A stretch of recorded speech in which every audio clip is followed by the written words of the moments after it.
2015లో food distribution కూడా start చేశాను. అవును. నేను కూడా వచ్చాను ప్రతి కదా అక్కడికి. అవును. ప్రతి ఆదివారం అవును. ఉంటుంది. అవును. ఎవరైతే విలేజ్ నుంచి వచ్చే వాళ్ళు రోజుల తరబడి ఉండి ట్రీట్మెంట్‌కొస్తారో, సో వాళ్ళ కోసం నేను ఫుడ్ డిస్ట్రిబ్యూషన్ కూడా స్టార్ట్ చేశాను. హ్మ్. అది కాస్త 50 మందితో స్టార్ట్ అయింది. ఇప్పుడు దాదాపు 350 మంది అవును. వరకు అవును. పైగా పెడుతున్నాను. ప్రతి ఆదివారము బా! గాంధీ హాస్పిటల్ గానీ, ఉస్మానియా, నీలోఫర్, బసవతారకం ఇట్లా 4 హాస్పిటల్ దగ్గర ప్రతి ఆదివారం ఉంటుంది. సో ఇది రెగ్యులర్‌గా చేస్తున్నాము. వావ్! సో ఇదెందుకు? అంటే దీని వెనుక మోటివ్ ఏంటి? ఇది ఏంటంటే నేను ఒకప్పుడు హైదరాబాద్‌కొచ్చినప్పుడు తినడానికి తిండి లేక ఇబ్బంది పడ్డ రోజులు చాలా అవునా? ఉన్నాయి. ఏ ఊరు బాబు ఇది? మాది నల్గొండ జిల్లా నల్గొండ. ఆ! మాడుగులపల్లి మండలం, గ్రామం గార్లకుంటపాలెం ఓకే. విలేజీ. ఆ! సో మా మదర్, ఫాదర్ చిన్నప్పుడే చనిపోయారు. ఓహ్! సారీ. చిన్నప్పుడు ఆ! చనిపోయిన తర్వాత నేను 6వ తరగతిలో ఉన్నప్పుడే మా మమ్మీ చనిపోయింది. హ్మ్. దాని తర్వాత 2 ఇయర్స్‌కి మా నాన్న చనిపోయాడు. దాని తర్వాత మిర్యాలగూడ బకలవాడి గవర్నమెంట్ స్కూల్‌లో చదివాను. హ్మ్. అక్కడే రామచంద్రపురం బీసీ హాస్టల్‌లో ఉన్నాను. సో దాని నుంచి హైదరాబాదు మా అంకుల్ ద్వారా ఇక్కడికొచ్చాను. హైదరాబాద్‌లో బాగుంటది. అక్కడ ఏదైనా పని చేసుకోవచ్చు అన్న ఉద్దేశంతో ఇక్కడికొచ్చాను. సో ఇక్కడికొచ్చి 1 ఇయర్ గూడా ఇక్కడ ఉన్నాను. ఉన్న తర్వాత వాళ్ళ ఇంట్లో ప్రాబ్లమ్స్, గొడవలు ఉండడం వల్ల నన్ను ఇంట్లో నుంచి బయటికెళ్ళగొట్టారు. సో అబ్బా! అప్పుడు చాలా రోజులు తినడానికి తిండి లేక ఇబ్బంది పడ్డ సంఘటనలు చాలా ఉన్నాయి. సో హ్మ్. పస్తులున్న రోజులున్నాయి. సో అట్లా కొంచెం చాలా రకాలుగా ఇబ్బంది పడ్డా. సో అప్పుడు ఓకే. నాకనిపించింది. సో ఇది కాదు ఏదో ఒకటి చేయాలి అని చెప్పేసి ఒక పట్టుదలతోటి ఒకటి ఆర్ఫనైజ్ హోమ్ ఉంటే ఆర్ఫనైజ్ హోమ్‌లో జాయిన్ అయ్యాను. 2 ఆ! సంవత్సరాలు ఆర్ఫనైజ్ హోమ్‌లో ఉన్నాను. అనాథాశ్రమంలో. అమ్మ ఫౌండేషన్ అనిల్ కుమార్ గారు నన్ను చేరదీసి 2 సంవత్సరాలు చూసుకున్నారు. ఓహ్! సో అక్కడ ఉండి చూసా నేను. అక్కడున్న పరిస్థితులు, పిల్లలు పడే బాధలు, కష్టాలు చూసి సో ఇది గాదు. సో ఇక్కడ ఉన్న పిల్లలే కాదు ఇంకా చాలా ఆర్ఫనైజ్ హోమ్స్ ఉన్నాయి. నాలాగా బాధపడే వాళ్ళు చాలామంది ఉన్నారు. ఏదైనా చేయాలి నా వంతుగానే నేను అప్పుడు నిర్ణయం తీసుకున్నాను. హ్మ్. సో అలా ఒక ఇన్సిడెంట్ ఏమో ఓల్డ్ ఏజ్ హోమ్ ఇన్సిడెంట్ జరిగింది. అబ్బా! నా హ్మ్. తల్లిదండ్రులు లేకపోవడము. సో అదొకటి. ప్లస్సు ఈ ఆర్ఫనైజ్‌లో ఉండి చూసా కష్టాలు. హ్మ్. వాళ్ళు పిల్లలు పడుతున్న బాధలు చూసి జనరల్‌గా ఏందంటే ఇయ్యాలున్న ఆర్గనైజేషన్ రేపు ఉండట్లేదు. హ్మ్. సో ఎందుకు ఉండట్లేదని తీరా చూస్తే ప్రాబ్లమ్స్ చాలా రకాలుగా ఎగ్జాక్ట్‌లీ. మెయింటైన్ చేయలేక అవును. సో ఖర్చులు గానీ, వేరే హెల్త్ ప్రాబ్లమ్స్ గానీ, ఇంకా రెంట్లు గానీ, సో ఇవన్నీ చాలా ప్రాబ్లమ్స్. ఇట్లాంటివి గవర్నమెంట్ అనేది టేకప్ చేయదు చేయదు మాక్సిమము. గదా! అవును. సో చేసినా కూడా అది శంకుస్థాపనల వరకే పరిమితం ఉంటది. అవును. దాని అవును. తర్వాత క్లోజ్ అవుతది. అప్పుడే స్టార్ట్ చేశాను. ఇది కాదు ఒక ఆర్ఫనైజ్ హోమ్ పెట్టి ఆర్ఫనైజ్ హోమ్‌లోనే ఒక ఓల్డ్ ఏజ్ హోమ్ వాళ్ళని తీసుకొని హ్మ్. చిన్న పిల్లలు ఎవరైతే ఉంటారో పెద్దవాళ్ళతో ఆడుకుంటారు. పెద్దవాళ్ళు చిన్న పిల్లలతో సమానం.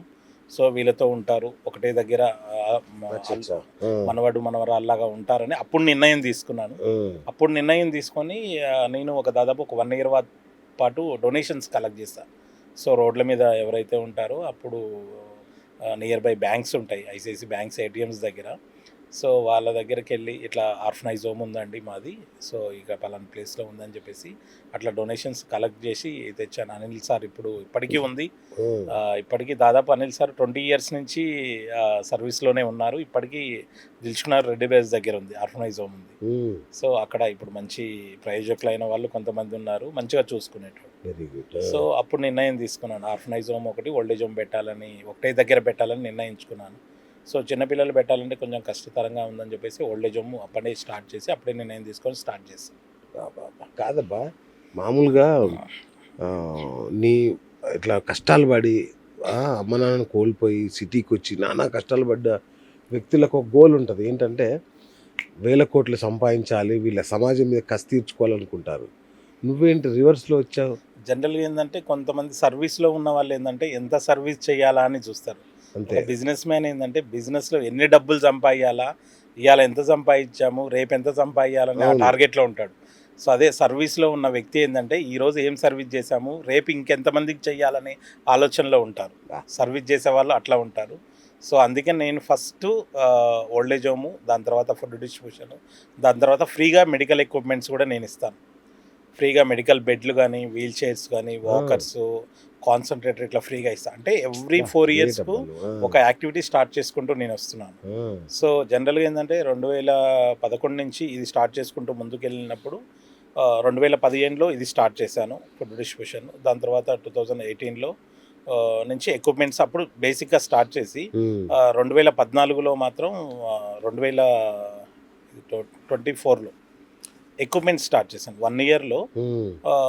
మేము దాదాపు ఒక 6,00,00,000 విలువ చేసే వస్తువులిచ్చాం ఆ! ఫ్రీగా. ఓహ్! అయితే ఎవరైనా వాళ్ళ ఇంట్లో ఉన్న వస్తువులు బెడ్లు కానీ వీల్ చైర్స్ కానీ వాకర్స్ కానీ ఏదైనా ఖాళీగా ఉంటే మాకు ఇచ్చారంటే ఉమ్. సో మేము ఎవరికైనా ఎవరికైతే అవసరం ఉపయోగం ఉన్నాయో వాళ్ళకి అవును. ఇచ్చేసి సో మీకు ఎన్ని రోజులు కావాలో అన్ని రోజులు వాడుకోండి మళ్ళీ మాది మాకు ఇవ్వండి మా ఓల్డ్ ఏజ్ హోమ్కి ఏదైనా సపోర్ట్ Correct, చేయండి అని ఆ. అట్లా స్టార్ట్ చేసాము. అట్లా స్టార్ట్ చేసిన తర్వాత దాదాపు ఒక 1 ఇయర్లోనే 6 కోట్ల విలువ చేసే వస్తువులు రెడీ టు సర్వ్ అబ్బా. ఫౌండేషన్ నుంచి ఇచ్చాము. ఆ. సో అప్పుడే సాక్షి వాళ్ళు సాక్షి యంగ్ అచీవర్ అవార్డు గవర్నర్ చేతుల మీదుగా ఇచ్చారు. Wow. సో అది లాస్ట్ ఇయర్ జరిగింది. సో లాస్ట్ ఇయర్ తర్వాత అట్లనే కంటిన్యూ చేసుకుంటూ వస్తున్నాము. సో ఈ ఇయర్ ఏమో చిరంజీవి గారు సో మేము ఎక్కడో వనస్థలిపురం డిమార్ట్ వెనకాల ఉన్న మమ్మల్ని గుర్తించి సో మా ఓల్డ్ ఏజ్ హోమ్లో పెద్దవాళ్ళ సమక్షంలో చేసి చాలా హ్యాపీగా అనిపించింది. రైట్, కాదు నువ్వు చెడిపోయావు సరే, మీ ఫ్యామిలీ కూడా నీ వెంట నడుస్తుంది ఏంటి? ఇక వాళ్ళ సపోర్ట్ లేనిది అనేది నేను చేయలేను. కంపల్సరీ ఏది చేయాలన్నా కూడా ఎక్కడికైనా వెళ్ళాలన్నా కూడా ఏదైనా కార్యక్రమం చేయాలన్నా కూడా మా ఫ్యామిలీ మా వైఫ్ సపోర్ట్ ఖచ్చితంగా ఉంటుంది. ప్లస్ నాకు 2 అమ్మాయిలు. సో వాళ్ళు కూడా సేవా కార్యక్రమాలలో ముందుంటారు. వాళ్ళు ఏంటంటే ఇటు సేవలు చేస్తూ జనరల్గా సండే ఫుడ్ డిస్ట్రిబ్యూషన్కి వస్తుంటారు. దాంతోపాటు వాళ్ళు కూచిపూడి చేస్తారు. మాకు ఇంట్లో పోటీ ఉంటుంది, ఖచ్చితమైన పోటీ ఉంటుంది. డాడీ కూచిపూడిలో మాకు ఎక్కువ సర్టిఫికెట్లు వస్తాయి, నీకు సోషల్ సర్వీస్లో నీకు ఎక్కువ సర్టిఫికెట్స్ వస్తాయా, అవార్డులు నీకు ఎక్కువ వస్తాయా మాకు వస్తాయా అని కొంచెం చిన్న ఫైటింగ్ అవుతుంటుంది. సో వాళ్ళు ఆ రంగంలో రాణిస్తున్నారు, నేను ఈ సోషల్ రంగంలో ఇలా ముందుకెళ్తున్నాను. సూపర్. సో సెలబ్రిటీస్, సో సేవ అన్నప్పుడు ఇలాంటి వాళ్ళందరూ వస్తుంటారు. సో చిరంజీవితో ఎట్లా మీరు టచ్లోకి వెళ్ళారు? మేము last year 2 years back game changer మూవీలో డైరెక్టర్ వాసు గారు మేనేజర్ గారు ఫోన్ చేశారు మాకు. ఫోన్ చేసి శంకర్ ఇట్లా డైరెక్టర్ శంకర్ మూవీ కొత్త సినిమా వస్తుంది గేమ్ చేంజర్ మూవీ. అప్పుడు పేరు కూడా చెప్పలేదు, అసలు మూవీ పేరు కూడా చెప్పలేదు, డైరెక్టర్ శంకర్ అని చెప్పారు. సో డైరెక్టర్ శంకర్ గారి సినిమా వస్తుంది, దాంట్లో రియల్గా ఓల్డేజ్ వాళ్ళని కావాలని వెతుకుతున్నారు, సో మీ ఓల్డేజ్ హోమ్ సెర్చ్ చేస్తే వచ్చిందని వాసు గారు మాకు ఫోన్ చేశారు. సరే ఓకే సార్, మాకు సినిమాలో రావడం మాకంటే అదృష్టం ఏం లేదు సార్, మేము వస్తాము అని చెప్పేసి మేము వెళ్ళడం జరిగింది. వెళ్ళిన తర్వాత ఒక వారం రోజుల పాటు ఆ మూవీలో మేము రామ్ చరణ్ గారి దగ్గరగా మా వాళ్ళందరూ, ఈరోజే మార్నింగే ప్లే అయింది సినిమా, చూసాము, అది జీ తెలుగులో వచ్చింది. సో దాంట్లో ఒక దాదాపు ఆల్మోస్ట్ అందరూ మా ఓల్డేజ్ వాళ్ళు అందరూ ఉన్నారు. అందరూ అన్ని ఓల్డేజ్ హోమ్ సీన్లో అందరూ ఒక వారం రోజుల పాటు చేశాము. సో ఇది ఒకటేమో గండిపేట ఏరియాలో చేశారు, ఒకటి సికింద్రాబాద్ ప్యాలెస్లో ఒకటి చేశారు, ఒకటి కుకట్పల్లిలో ఒక 3 సీరియల్. వాళ్ళే వచ్చి పికప్ డ్రాపింగ్ వాళ్ళే చేసుకున్నారు, మధ్యాహ్నం భోజనాలు వాళ్ళే పెట్టుకొని మంచిగా చేశారు. వారం రోజులు మా వాళ్ళని మంచిగా చూసుకొని పంపించారు.